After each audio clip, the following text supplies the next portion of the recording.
The rain stings like needles as I slam my briefcase into the guard's ribs. Sarah's keycard got us in, but the locks are sealing shut behind us. $60 million of stolen evidence is on this drive, and the security team just called her phone. The only way out is through the server room, and they're already coming. My lungs burn, my hands slick with blood. Not all of it mine.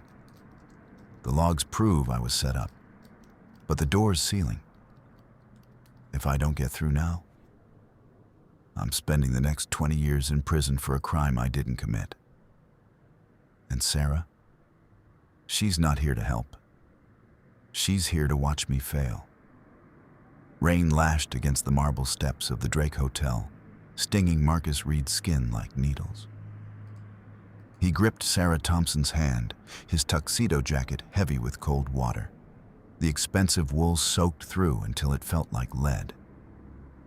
Behind them, the rhythmic thud of polished Oxfords against pavement echoed off the limestone walls of the Gold Coast.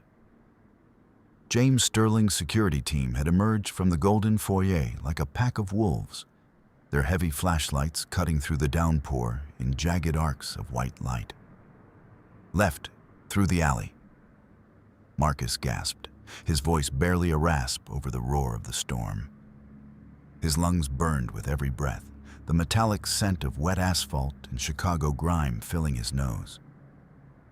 They plunged into the shadows between two towering brick buildings. Sarah's heels clicked unevenly on the slick, uneven stones until she kicked them off with a muffled curse, running barefoot through oily puddles that reflected the neon red of a distant exit sign. They rounded the corner, and the Miller-Logan facility loomed ahead, a windowless concrete fortress that seemed to swallow the charcoal sky. A black SUV screeched onto the curb 50 yards ahead, its tires screaming against the wet pavement as it blocked the main entrance. Marcus didn't hesitate. He pivoted, pulling Sarah toward the service ramp where the shadows were deepest. His heart hammered against his ribs, a frantic, trapped bird seeking a way out of a cage. The key card! Sarah panted, her voice cracking with a terror she couldn't hide. Marcus, grab it. We don't have time. He fumbled with his sodden waistband, his fingers numb and clumsy from the cold. The plastic slip, a thin, white rectangle that held his entire future, slid from his grip. It clattered onto the iron grate of a storm drain. Marcus lunged, his knees hitting the wet concrete with a bone-jarring thud, catching the edge of the card just before the swirling black water swallowed it whole. The security team's shouts grew louder, muffled by the relentless roar of the rain, but closing the distance. Marcus shoved the card into the reader. A red light blinked, a mocking eye in the dark. He swiped again, his teeth gritting so hard his jaw ached. The mechanism groaned, a mechanical whir struggling against the rust of years of neglect. Finally, the heavy steel door clicked, with a sound like a suitcase latching shut. Inside, he hissed, throwing his weight against the metal. The smell of ozone and stale recycled air rushed out to meet them as they slipped into the dark. Marcus leaned his back against the door, waiting for the heavy latch to bite and seal. A second later, a flashlight beam swept across the brickwork where they had just been standing, the light refracting through the rain like shattered glass. They were inside, but the silence of the facility was even more suffocating than the storm.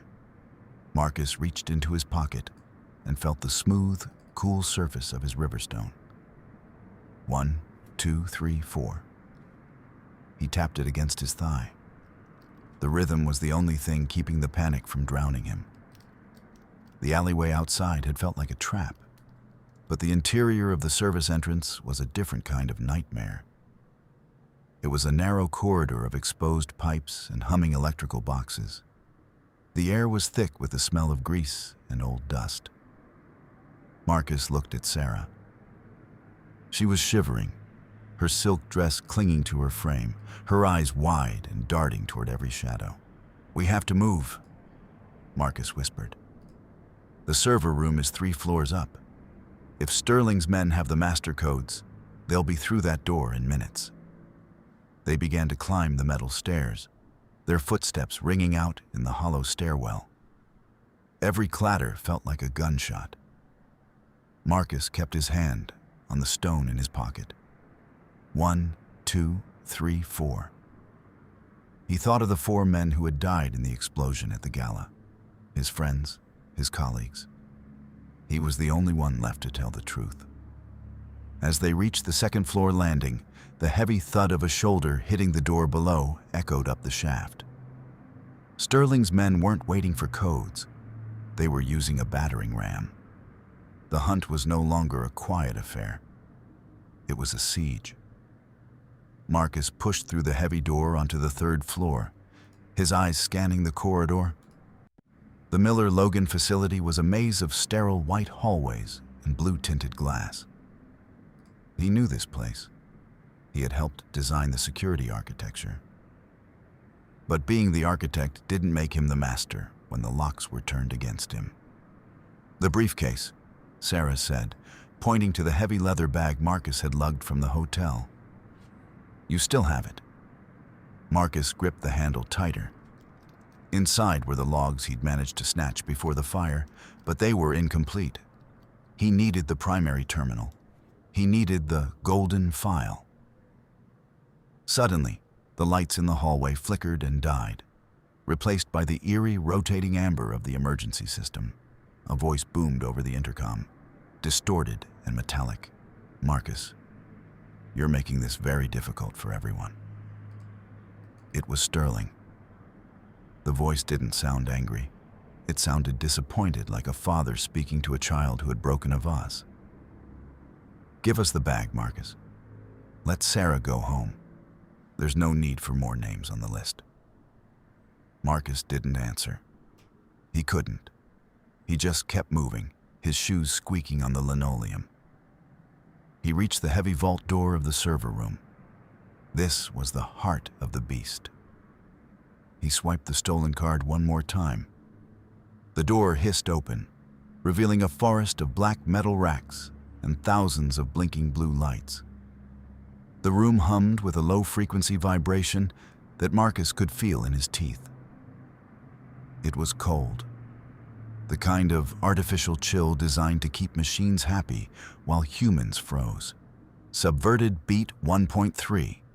Marcus lunged for the primary terminal, his fingers flying across the keys with a precision born of a decade in high finance. He didn't need a mouse. He navigated the system through text commands, his eyes reflecting the green glow of the scrolling data. "I have it," he whispered, a surge of adrenaline finally masking the cold. "Sarah, look. The timestamps, the signatures, they're all here." He was looking at the digital trail of the $60 million theft. The commands had been sent from Sterling's private office while Marcus was on stage delivering the keynote. It was the perfect alibi. The logic was undeniable. With this file, the FBI wouldn't just drop the charges. They would have enough to put Sterling away for life. "This is it," Marcus said, his voice gaining a strength it hadn't held in days. "This is the career saver. We take this to the board. We take this to the feds, and it's over. I'm going to get my life back." He initiated the download to a secure thumb drive. The progress bar crawled across the screen. 20%, 40%, 60%. Sarah stood behind him, her hand resting on his shoulder. He could feel her trembling stop. He felt a wave of relief so profound it made his head light. He thought of his father, of the ledger that was lost years ago, and he felt like he was finally correcting the scales of the universe. "You did it, Marcus," Sarah whispered. "You actually found it." The bar hit 100%. Success. Marcus pulled the drive and turned to Sarah, a smile beginning to form on his tired face. But Sarah wasn't smiling. She was looking at her phone. "Marcus," she said softly, "the board, they just released a statement." She turned the phone toward him. It was a live feed of a press conference. Richard Vance, the CFO, was standing at a podium, looking somber. "We have discovered," Vance told the cameras, "that Marcus Reed attempted to plant fraudulent data within our backup servers tonight. Our internal security flagged the attempt in real time.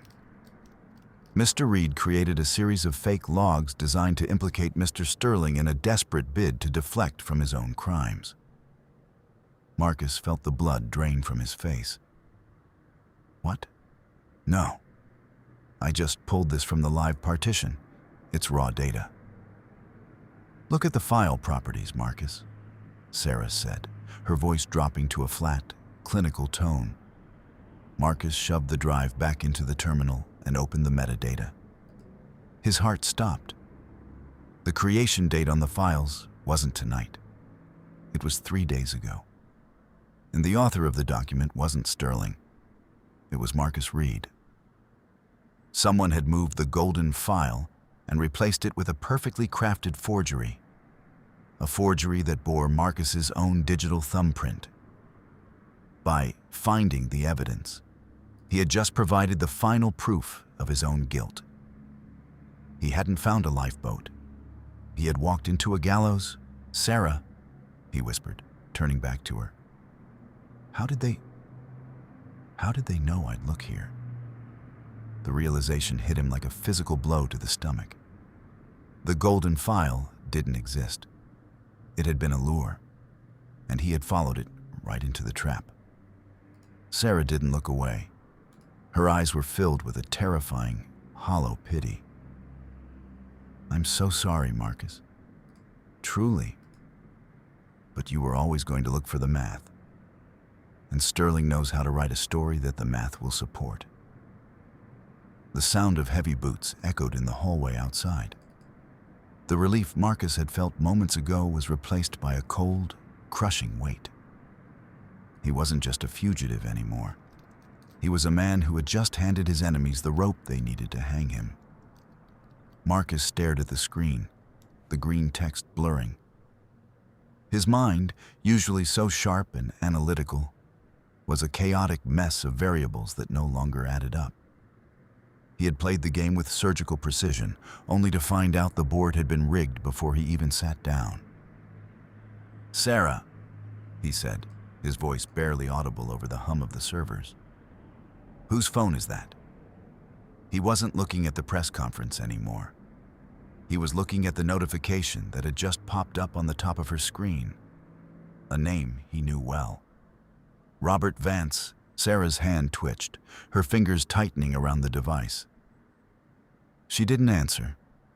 She didn't have to. The silence in the room was punctuated only by the rhythmic clack, clack, clack of Marcus's stone hitting his thigh. "He's calling you," Marcus said. "The man who just told the world I'm a fraud." "Why is he calling you, Sarah?" She took a step back, her back hitting a server rack. The blue lights cast long, skeletal shadows across her face. "I had to, Marcus. You don't understand. They have my sister's medical debt. They have my entire life in a folder. If I didn't bring you here, if I didn't give them the attempted hack they needed, you were the one," Marcus realized. "You didn't risk your career to give me the key card. You gave me the key card because you were the only one who could lead me to the trap. You're the double agent." Sarah's face crumpled. She wasn't a villain. She was just a coward, which Marcus realized was much more dangerous. "I'm sorry. I'm so sorry." She whispered the words to the dial tone as she finally answered the call, her habit of apologizing to the air finally finding a target. Marcus didn't stay to hear the rest. He grabbed his briefcase and bolted toward the back of the server room. The facility's security system chose that moment to wake up. A high-pitched shriek tore through the air, the sound of 1,000 metal saws hitting stone. Red lights replaced the amber. Lockdown initiated. A calm, female voice announced over the speakers. Magnetic locks slammed home with the sound of heavy vault doors. Marcus lunged for the exit, but the steel slab dropped into place inches from his fingertips. He was sealed in. The air in the room suddenly felt thin, the scent of ozone replaced by the sharp, stinging smell of cleaning chemicals being pumped through the vents. He was trapped in a $3 million cage, and the police sirens were already screaming at the gates. Marcus stood in the center of the server room, the red light pulsing like a dying heart. He looked at the rows of machines, the stacks of data that had been his life's work. They looked like tombstones now. He reached into his pocket and gripped the stone. 1, 2, 3, 4. He wasn't dead yet. But as he heard the first heavy blow against the reinforced door, he knew the count was getting harder to keep. The room was a tomb of glass and wire. Marcus moved away from the door, his mind racing through the floor plans. There was no other way out. The Miller-Logan facility was designed to keep people out, but it worked just as well at keeping them in. He looked up at the ceiling. The ventilation ducts were narrow, barely wide enough for a man of his build. But he didn't have a choice. He dragged a heavy server rack toward the wall, the metal screeching against the floor like a dying animal. As he climbed, he noticed something. A faint scent in the air-conditioned breeze. It wasn't the chemical tang of the fire suppressant. It was something familiar, something expensive. Sandalwood and old leather. It was the cologne James Sterling wore. The scent was fresh, as if someone had just been standing in this very spot. Marcus froze, his hand on the edge of the vent. He wasn't alone in the room. A shadow moved at the edge of his vision. A man stepped out from behind a rack of backup drives. He wasn't a guard. He was dressed in a gray jumpsuit, carrying a long, thin case. A professional cleaner. "Mr. Reed," the man said. His voice was as flat as a dial tone. "You should have stayed in the alley." The man reached into his jumpsuit and pulled out a pistol, the long cylinder of a silencer already attached. Marcus didn't wait for the shot. He threw his briefcase with all his might and dove behind a row of humming servers. The thwip-thwip of the silenced shots sounded like a stapler. Sparks erupted from a nearby terminal, the smell of scorched plastic filling the air. Marcus scrambled on his hands and knees, the cold floor biting into his palms. He was a man of numbers and logic, currently being hunted by a man of lead and powder.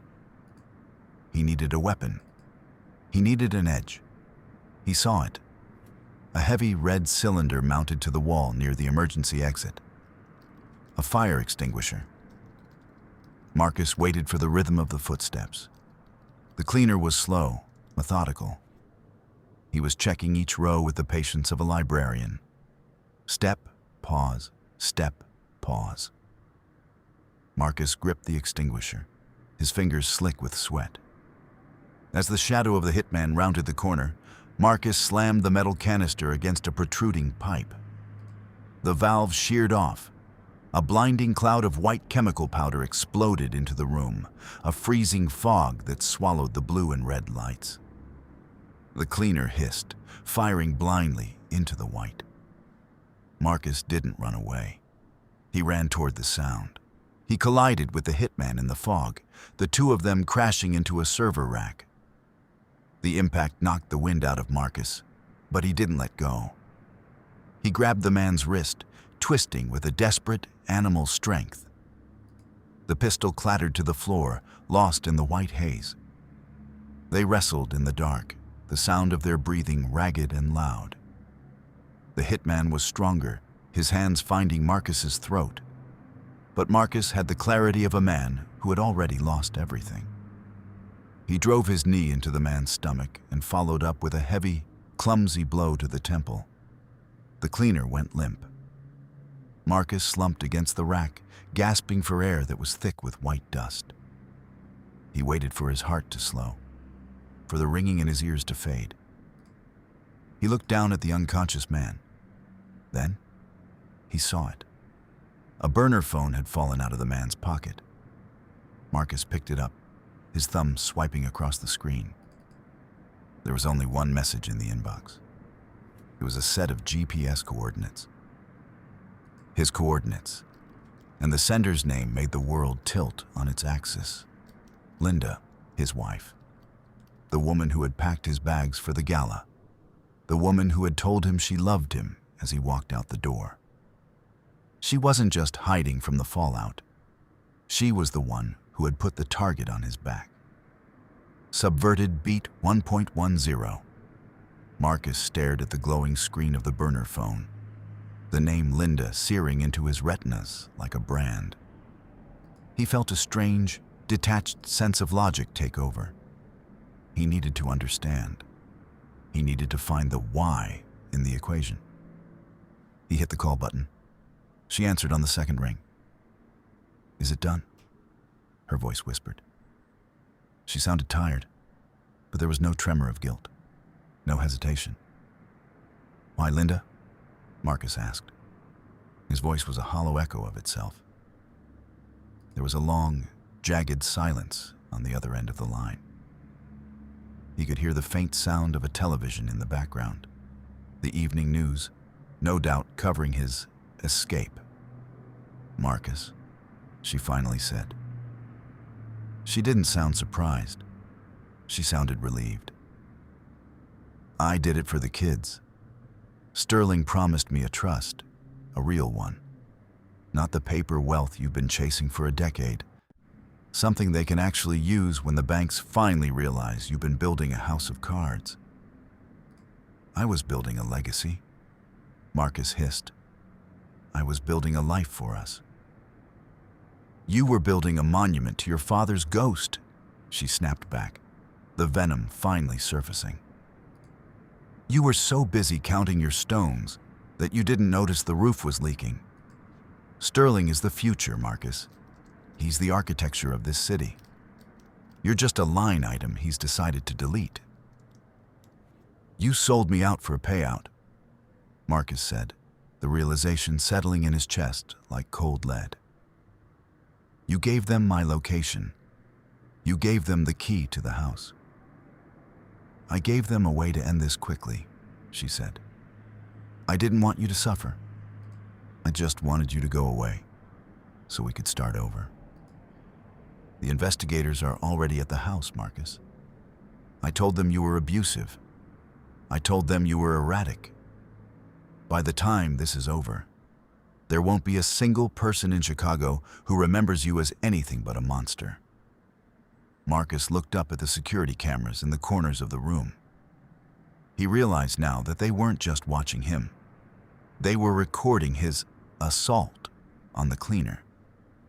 They were building the narrative Linda had just described. "You're a martyr, Marcus," Linda whispered. "Just like your father. And just like him, you're going to die in a cage, wondering where the proof went." The line went dead. Marcus dropped the phone. He felt a wave of nausea so intense he had to lean against the server rack to keep from vomiting. He had been so focused on the corporate betrayal, on the high-stakes game with Sterling, that he had missed the rot in his own living room. He looked at the unconscious hitman, then at the heavy steel doors. The sirens were right outside now.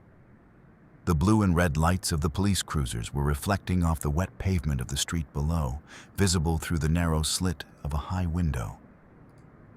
He was a man without a home, without a wife, and without a name. He was the perfect villain for the story Sterling wanted to tell. But as the first flashbang grenade detonated against the outer door, sending a bone-shaking boom through the facility, Marcus felt something shift inside him. The grief was still there, but beneath it was a cold, hard spark of fury. He reached into his pocket. 1, 2, 3, 4. The count didn't stop.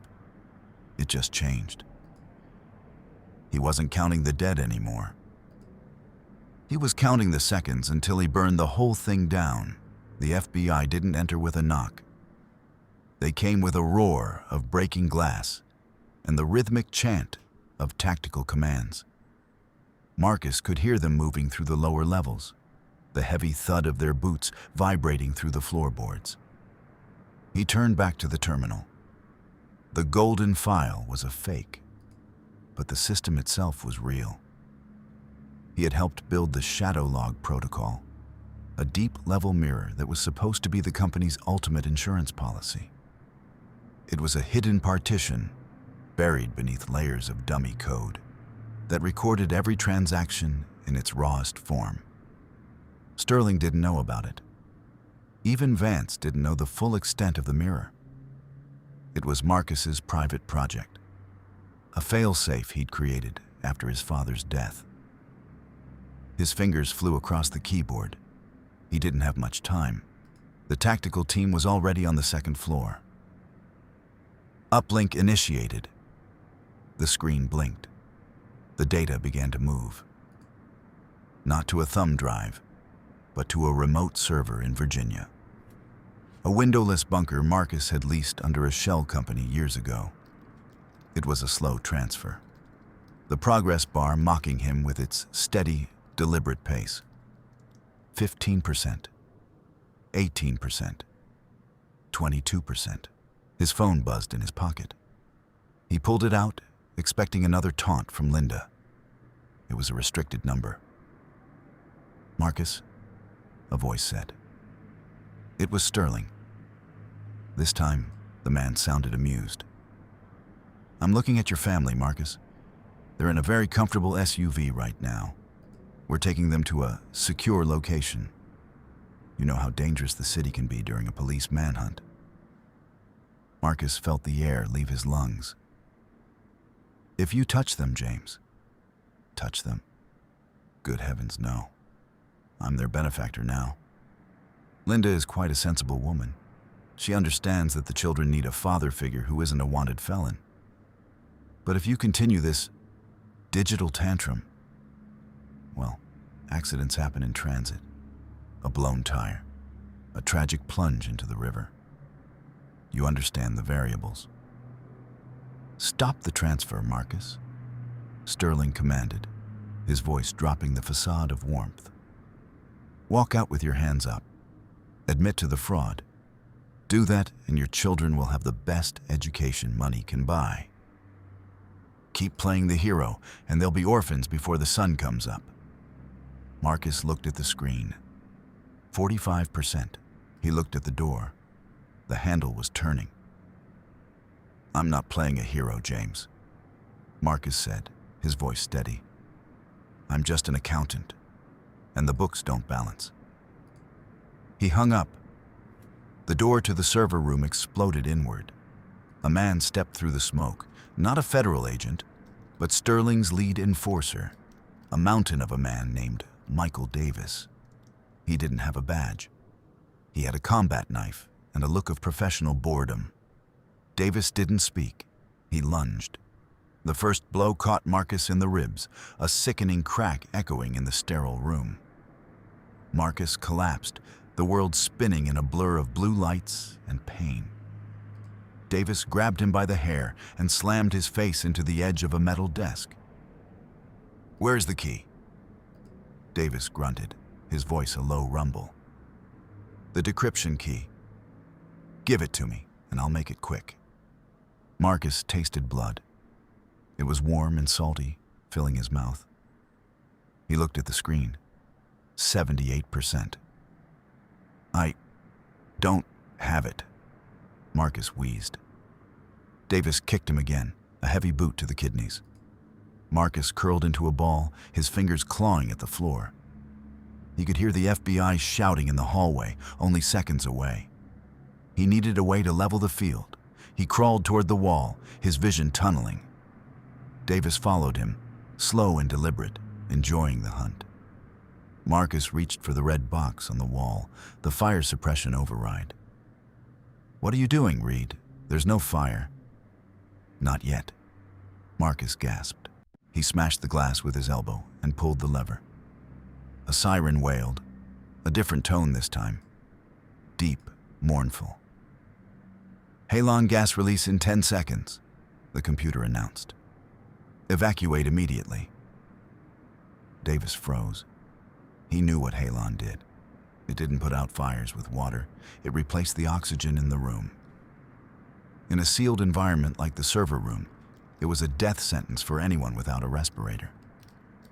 The enforcer lunged for the door, but the lockdown was still in effect. The steel slab was a wall. "You're crazy!" Davis screamed, his professional calm finally shattering. "You'll kill us both." "I'm just adjusting the atmosphere," Marcus whispered. The gas hissed into the room, a cold, invisible flood.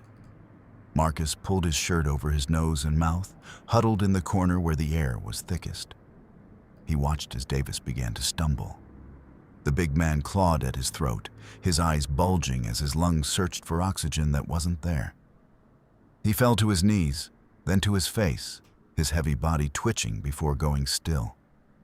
Marcus felt the lightheadedness start. His heart was racing, trying to pump blood that was empty of life. He looked at the terminal one last time.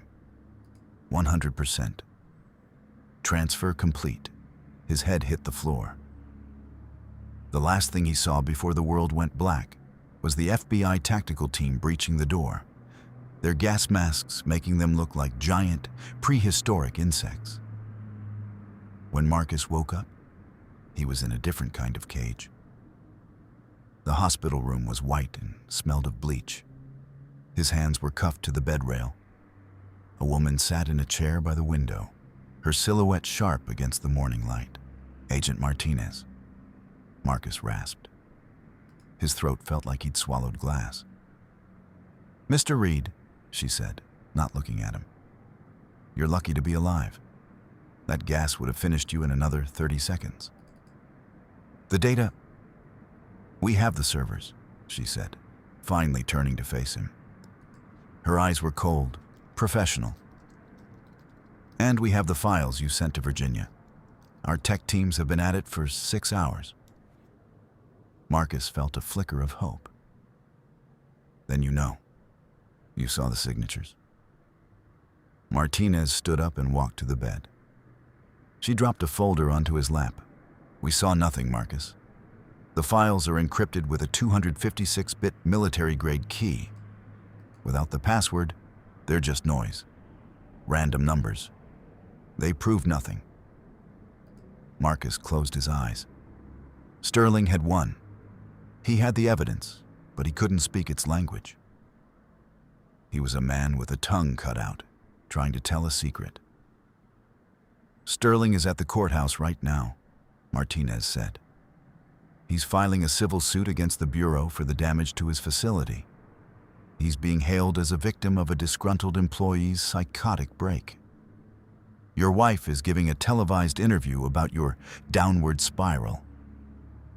She leaned in closer, her voice a whisper. "I think you're telling the truth, Marcus. But the law doesn't care about the truth. It cares about proof. And right now, you have none." She turned to leave, but Marcus grabbed her sleeve with his free hand. "Wait," he hissed. "The emergency broadcast protocol. The Marcus contingency." Martinez frowned. "What are you talking about?" "In the Miller-Logan system, there's an old piece of code from the 1990s. It was designed to alert the Board of Trade in case of a total system failure. It's unencrypted. It's hardwired into the hardware." He looked her in the eye. "I don't need to decrypt the files. I just need to broadcast the raw metadata. The insolvency reports, the debt-to-asset ratios. It's all there in the headers." Martinez hesitated. "That would crash the market, Marcus. It would be chaos." "It's already a lie, Agent. Let the chaos be honest."